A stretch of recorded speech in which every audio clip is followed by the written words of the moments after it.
You ask Tiger to solve. This deals with linear equations with one unknown.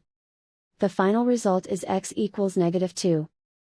Let's solve it step by step. Group all constants on the right side of the equation. Subtract 13 from both sides. Simplify the arithmetic.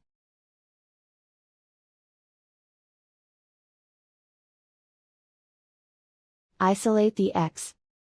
Multiply both sides by inverse fraction 2 over -5.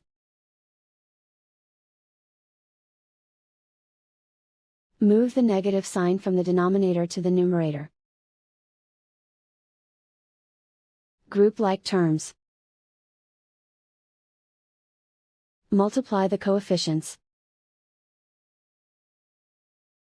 Simplify the arithmetic.